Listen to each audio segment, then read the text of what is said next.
महाराष्ट्र में बीजेपी नेतृत्व वाले एनडीए में एकनाथ शिंदे की शिवसेना और अजीत पवार की एनसीपी शामिल है। सूबे में विधानसभा चुनाव से पहले बीजेपी और अजीत पवार के बीच ऑल इज वेल नहीं है। बीजेपी जिस तरह 160 सीटें मांग रही है, उसके चलते सबसे ज्यादा मुश्किल एनसीपी को होने वाली है। चलिए आज के इस रिपोर्ट में आपको बताते हैं इस खबर के पूरे मायने।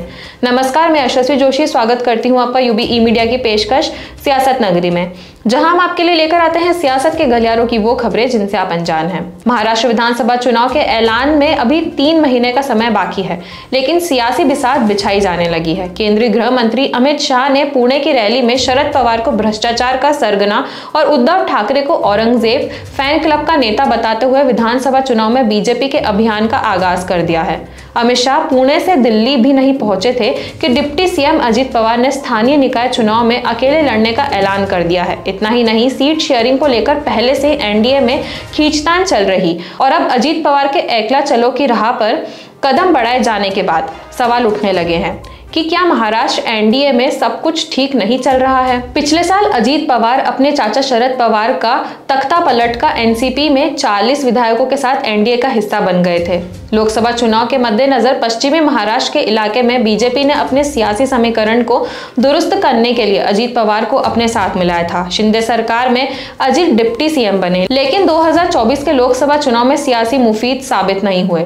इसी का नतीजा था कि मोदी के मंत्रिमंडल में अजीत पवार की पार्टी एनसीपी को कैबिनेट मंत्री का पद नहीं मिल सका और अब विधानसभा चुनाव से पहले जिस तरह शह मात का खेल शुरू हो गया है। ऐसे में वो 5 कारण हैं जिनसे ये संकेत मिलते हैं कि बीजेपी और अजीत पवार के बीच ऑल इज वेल नहीं है। महाराष्ट्र विधानसभा चुनाव से पहले एनसीपी प्रमुख अजीत पवार ने बड़ा ऐलान किया। अजीत पवार ने रविवार को पिंपरी चिंचवाड़ा शहर में पार्टी कार्यकर्ताओं को संबोधित करते हुए कहा कि हमने लोकसभा चुनाव गठबंधन में लड़ा था और विधानसभा चुनाव भी गठबंधन में लड़े। उन्होंने कहा कि हम लोकसभा और राज्य विधानसभा में सहयोगी है, लेकिन हम स्थानीय निकाय चुनाव में अकेले चुनाव लड़ने के लिए स्वतंत्र है। ऐसे में मैं ऐलान करना चाहता हूं कि एनसीपी निकाय चुनाव स्वतंत्र रूप से लड़ेगी।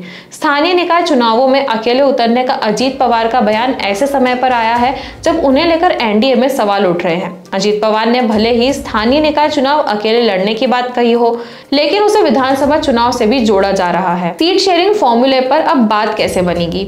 महाराष्ट्र में बीजेपी नेतृत्व वाले एनडीए में एकनाथ शिंदे की शिवसेना और अजीत पवार की एनसीपी शामिल है। इसके अलावा कई छोटे दल भी सहयोगी दल के तौर पर एनडीए में हैं। विधानसभा चुनाव में सीट शेयरिंग को लेकर जिस तरह के दावे किए जा रहे हैं, उससे भी ये साबित होता है कि अजीत पवार के लिए राह एनडीए में आसान नहीं है।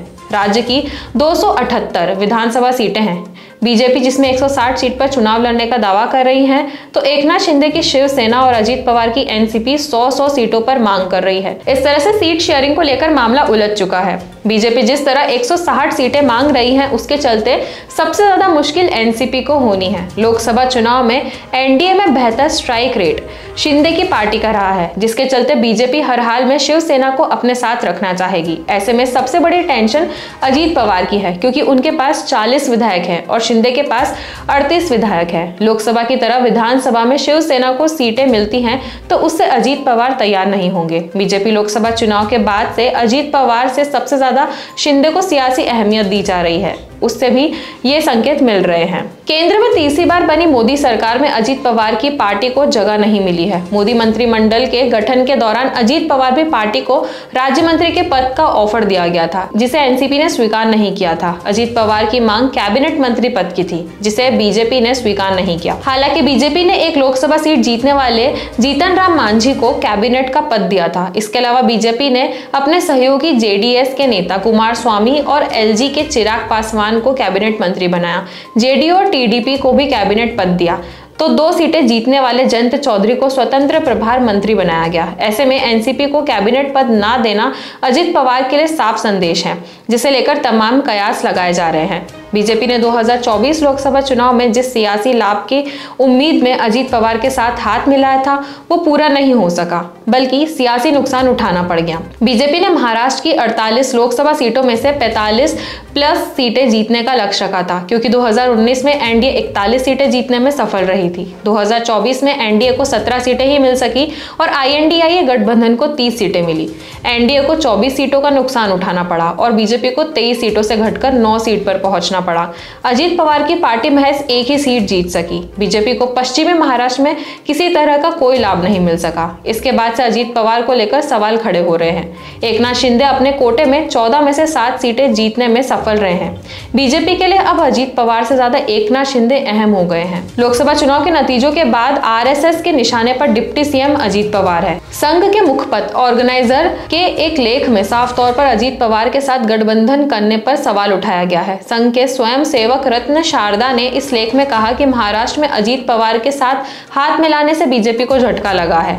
सवाल उठता है कि जब बीजेपी और शिंदे शिवसेना के पास पर्याप्त बहुमत है तो अजीत को साथ क्यों लिया। इतना ही नहीं, राष्ट्रीय स्वयंसेवक संघ से जुड़े एक मराठी मैगजीन ने बीजेपी को अजीत पवार की पार्टी राष्ट्रवादी एनसीपी के साथ हुए गठबंधन को लेकर आपत्ति जताई और लोकसभा चुनाव में मिली हार के लिए अजीत पवार को साथ लेने की वजह बताया। इसी लेख में अजीत पवार से गठबंधन तोड़ने की सलाह बीजेपी को भी दी गई। इस तरह संघ के निशाने पर अजीत पवार हैं और बीजेपी पर भी उन्हें लेकर दबाव बढ़ता जा रहा है। अजीत पवार के साथ रहते हुए बीजेपी के लिए भ्रष्टाचार के मुद्दों पर आक्रामक होना असहज करता है। शरद पवार को अमित शाह ने जिस तरह से भ्रष्टाचार का सरगना बताया है, उससे साफ है कि बीजेपी ने विधानसभा चुनाव में भ्रष्टाचार के मुद्दों पर लड़ने का प्लान बनाया है। लेकिन अजीत पवार के एनडीए में रहते बीजेपी भ्रष्टाचार के मुद्दों को उठाएगी तो खुद भी सवालों के घेरे में होगी। अजीत पवार पर भ्रष्टाचार के कई आरोप लगे हैं और बीजेपी विपक्ष में रहते हुए उन्हें घेरती रही है। अब विपक्ष इसे लेकर भी बीजेपी को घेरता रहा है।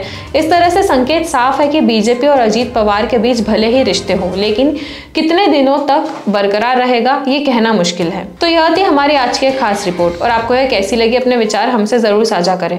वीडियो को लाइक और शेयर करें, साथ ही चैनल को सब्सक्राइब जरूर करें। सियासत नगरी आपके लिए लाता रहेगा ऐसी ही सियासती खबरें। तब तक के लिए धन्यवाद।